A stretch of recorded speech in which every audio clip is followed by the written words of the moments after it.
Hi, this is Joël Meyer. I am going to show you how to create your own pick-up sticks or Mikado game. It's a game of skills that originated probably in Asia a long time ago. Take small wooden skewers. Take a piece of paper towel and fold it in four. Put red paint in the middle of the folded paper towel and rub all along the wooden skewer. You need 15 red wooden sticks. Do the same with green paint. You need 15 green sticks. Continue with blue paint. You need 5 blue sticks. You also need 5 yellow sticks. And finish with 1 black stick.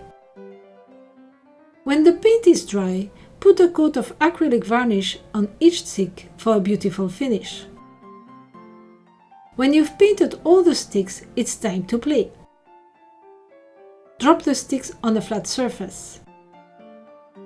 Then each player removes the sticks one by one and loses the turn if they move a stick other than the one they were aiming for. Each color has a point value. The red sticks are worth 2 points each. The green ones are worth 3 points. The blue ones are worth 5 points. The yellow ones are worth 10 points and the black stick is worth 20 points. At the end of the game, each player adds up their points and the person with the most points wins. For illustrated instructions, click on the link below the video and visit the Animaplate's website to find hundreds of other fun and educational projects. Have fun with this new game and see you soon!